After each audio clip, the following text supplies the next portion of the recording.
Selamat pagi Mas Dap. Hari ini kita akan mencoba membahas mengenai nutrisi atau makanan setelah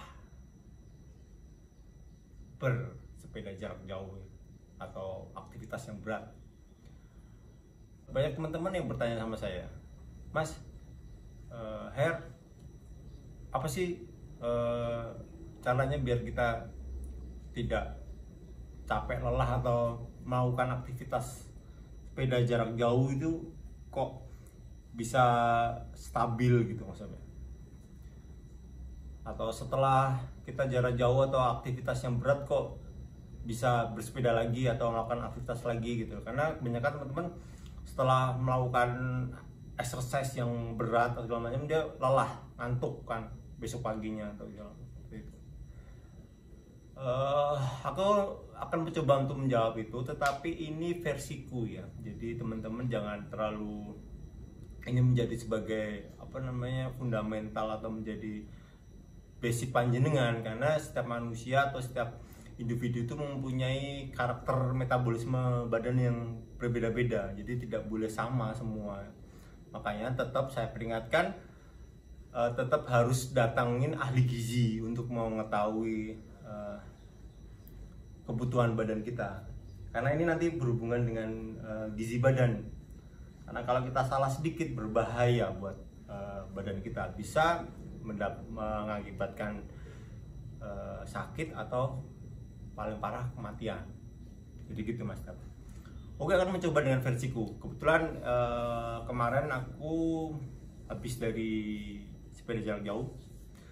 Sebenarnya ini udah hari kedua setelah sepeda jarak jauh itu, karena kondisi di luar mendung. Akhirnya aku mungkin bakal latihan recovery di meja sih, statis saja, sepeda statis. Jadi agar badan kita tidak capek ya jelas satu, istirahat yang pasti, istirahat. Aku biasanya kalau orang-orang bilang itu deep sleep, jadi kita harus benar-benar tidur lelap. Habis itu selain itu makanan, nutrisi yang kita makan. Nah, kita bahas masalah nutrisi aja. Kalau aku memakai nutrisi setelah exercise berat itu tidak makan yang banyak banget gitu, karena kebetulan ini aku sangat tidak terlalu gemar makan nasi sebenarnya. Capek punya. Jadi kebanyakan aku suka ngemil ya namanya seperti itu. Makanya terus ada masalah juga di bagian pencernaan atau di bagian pembuanganku. Jadi makanya aku harus makan sesuatu yang tidak membuat makanan ini membuat fasesku itu menjadi keras. Jadi seperti itu. Makanya aku membutuhkan sesuatu yang makananku tidak terlalu banyak, tetapi kebutuhan nutrisi atau kandungannya itu cukup buat badanku. Kandungan yang perlu untuk exercise gitu, yaitu protein yang jelas, karena protein itu adalah bahan pembangun ya. Terus kalori, gula, seperti itu. Kalau yang paling penting sebenarnya ini protein itu untuk pembentukan atau recovery di otot, itu sangat penting. Tetapi pernah aku bertanya atau sama ahli giziku, itu mengatakan bahwa tidak bisa badan itu mengonsumsi protein yang berlebihan, makanya harus semua terukur. Makanya aku berpikir kalau aku makan banyak gitu kan, protein yang terlalu banyak yang aku masukkan ke badan itu bakal kemana gitu. Ternyata bisa mengakibatkan gangguan di ginjal katanya gitu. Jadi ada endapan.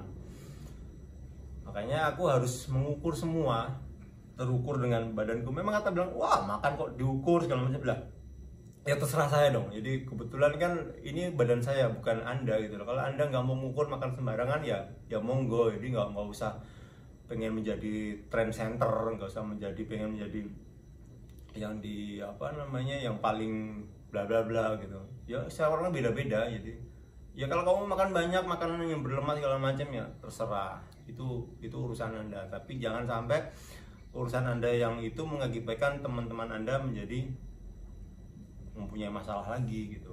Kalau makanya aku peringatkan bahwa ini aku hanya beropini dan ini pendapatku dan ini yang aku pakai buat badanku, tidak bisa untuk yang lain. Jadi harus ada ahli gizi atau yang orang yang lebih tahu, berkompeten lagi untuk mengenai tubuh Anda. Semua ada ukurannya, Mas. Jadi yang awal yang aku konsumsi adalah protein, yaitu aku memakai Whey Pro atau Whey. Kalau orang bilang, kebanyakan orang bilang Whey Pro, Whey Amino, aku pakainya Whey. Whey, kandungan Whey itu aku biasanya makainya produknya, ini aku nggak mau nyebut brand ya. Jadi kenapa aku membeli suplemen yang untuk teman-teman biasa dipakai atau teman-teman binaraga atau orang-orang fitness ya atau gym gitu. Karena di sini semua sudah terukur ya. Jadi semua ada ukurannya. Jadi aku lebih apa ya? Lebih nyaman kalau ada ukuran seperti ini ya. Karena kalau aku dengan ukuran badanku terus dengan aktivitasku yang biasa aja misalnya itu kan, itu ternyata konsumsi badanku itu untuk protein tuh maksimal itu di 140 gram protein. Sisanya itu nanti itu per hari ya. Itu sisanya nanti bakal tidak menjadi apa-apa di badanku dan itu nanti akan mengganggu. Dan kalau aku lagi exercise atau lagi setelah olahraga banyak, mungkin sekitar 190 sampai 200 gram yang aku konsumsi untuk badanku. Kayak contoh seperti ini itu mungkin sekitar 190 sampai 200 gram protein yang aku butuhkan untuk mengembalikan atau merecovery lah bahasa itunya itu ke ototku, karena ototku lagi mengalami pengrusakan karena kita aktivitasnya, jadi seperti itu bahasanya.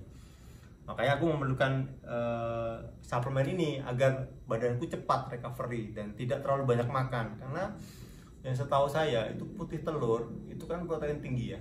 Dan protein yang paling bagus itu hanya di hewani sama nabati. Nah kebetulan aku lebih suka di hewani. Lebih apa ya? Lebih tidak terlalu makan banyak gitu loh hewan. Tapi putih telur aja itu kurang lebih sekitar satu telur itu, putih telur itu kurang lebih sekitar 0 sekian gram. Jadi berapa telur yang aku butuhkan untuk 200 gram gitu, bisa banyak banget gitu. Dan itu kan jadi nggak enak rasanya, perut kekenyangan, terus makan terlalu banyak, akhirnya makanya membutuhkan namanya suplemen. Jadi seperti itu. Suplemen ini banyak ada kalorinya, di kandungannya komplit di sini semua lengkap. Jadi seperti itu Mas Dap. Jadi aku nggak mau nunjukin mereknya, tapi itu terserah panjenengan semua yang menentukan, karena setiap orang punya beda-beda apa ya, beda merek atau segala macam, ibarat seperti itu. Jadi jangan diikutin merek saya pakai ini. Aku hanya mencari suatu merek yang untuk kebutuhanku aja.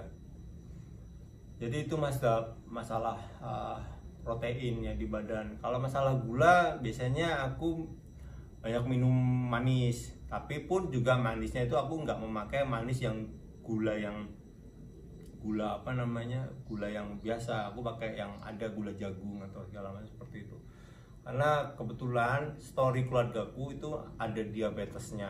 Jadi papaku itu meninggal karena ada gulanya di situ. Jadi aku cuma takut, kakakku juga ada gula. Jadi histori untuk orang Jogja, orang Jawa itu banyak penyakit gulanya. Jadi makanya aku konsumsi gulanya ya nggak ngawur, aku pakai yang gula jagung segala macem seperti itu. Kalau masalah kalori, kita makan apa aja kalori ya, lemak segala macam itu. Tapi aku santan bukannya nggak suka, ya aku hanya makan untuk kebutuhanku aja. Contohnya seperti ini, pada saat bersepeda long ride itu aku makan nasi padang segala macam, itu aku makan karena memang ya adanya cuman itu. Pada saat exercise, tapi setelah exercise ya aku makan yang normal lagi, maksudnya makan yang terukur lagi. Karena kan di jalan ya kita harus apa ya, fleksibel ya, nggak usah kita patokan. Tapi kalau udah semua selesai, baru kita memperbaikin lagi. Karena jelas selama kita long ride itu metabolisme kita memang kacau, nggak terukur segala macam seperti ini.